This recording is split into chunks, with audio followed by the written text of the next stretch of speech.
O santuário de Deus já apareceu algumas vezes no Apocalipse. João viu o santuário de Deus no céu aberto, com a Arca da Aliança, no capítulo 11. Isto foi para lembrá-lo da fidelidade de Deus às promessas de sua aliança.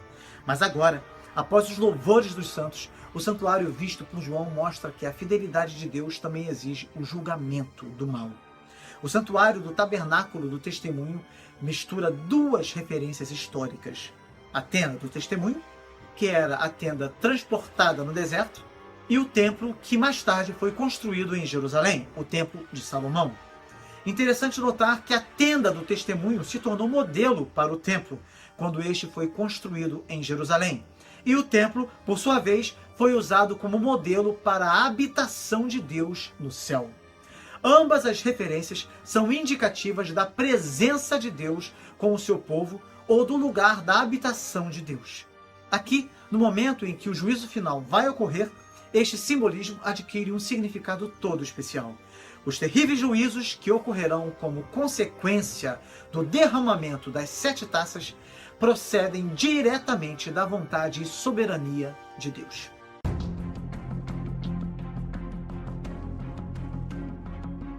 As 7 últimas pragas estão por começar e são retratadas pelo esvaziar de 7 taças que estão nas mãos de 7 anjos que vêm da presença de Deus, do próprio Santo dos Santos celestial, ilustrando aquilo que temos visto continuamente no Apocalipse, a saber, que os juízos vêm da parte de Deus, refletindo seu modo de tratar o pecado.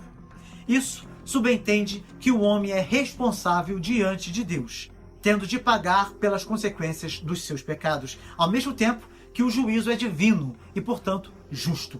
Estes anjos vestidos de roupagens celestialmente brilhantes emergem da tenda aberta. A vestimenta dos anjos pode simbolizar 3 coisas.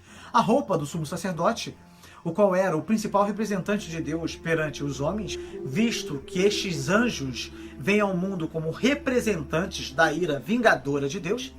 Também pode se referir à roupa que distingue os príncipes e reis em Israel, que usavam esta mesma classe de vestimenta, pois estes anjos descem sobre os homens com o poder do Rei dos Reis da Terra. Também pode se referir ao tipo de vestimenta que é característico dos habitantes do céu.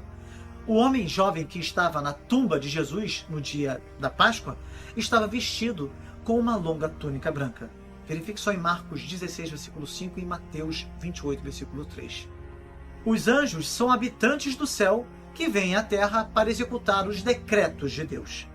As roupas de linho, de fato, sugerem brancura ou brilho, demonstrando o esplendor destes seres celestiais que foram designados para concluir a destruição do anticristo.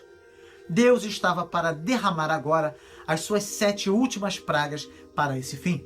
E como a medida dos pecados da Babilônia estava completa, eles teriam agora a medida completa da sua ira vingadora. Um dos 4 seres viventes, que são querubins ou serafins, entrega as taças da ira de Deus aos 7 anjos. Mais uma vez, podemos perceber que sempre quando alguma ação que envolve juízo sobre a terra está para ocorrer, esses 4 seres viventes estão em ação. Quando analisamos a imagem dos 4 seres viventes, a primeira vez que os vimos aparecer em cena, no capítulo 4, vimos que o primeiro era como um leão, o segundo como um boi, o terceiro como um homem e o quarto como uma águia. Vimos, do mesmo modo, que embora representem simbolicamente aos querubins, é bem possível que simbolizem tudo o que tem de forte, valente, sábio e rápido na natureza e no mundo. É justo, portanto, que um destes seres entregue aos anjos as taças da ira divina, que produzirão desastres no mundo todo. O simbolismo desta imagem pode muito bem ser que a natureza fica nas mãos de Deus para cumprir os seus propósitos.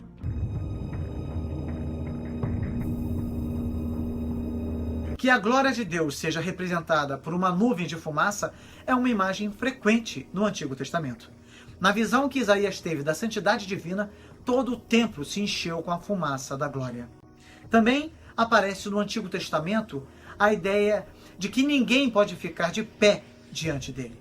Moisés não podia entrar na tenda da congregação porque a nuvem permanecia sobre ela e a glória do Senhor enchia o tabernáculo.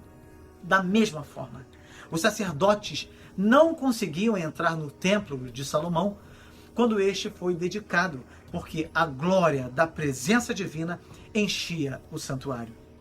Encontramos aqui uma dupla ideia. Por um lado, está o conceito de que os propósitos de Deus muitas vezes serão necessariamente obscuros para os homens, já que nenhum homem pode penetrar a mente de Deus. E, por outro lado, temos a ideia de que a santidade e a glória de Deus são tais que o homem não pode aproximar-se delas por direito próprio. E este capítulo termina dizendo que ninguém podia penetrar no santuário enquanto não se cumprissem os 7 flagelos dos 7 anjos. O templo permanecerá fechado até que as pragas tenham completado seu propósito de juízo. Isto significa que nenhum rogo, nem oração humana pode deter o juízo de Deus.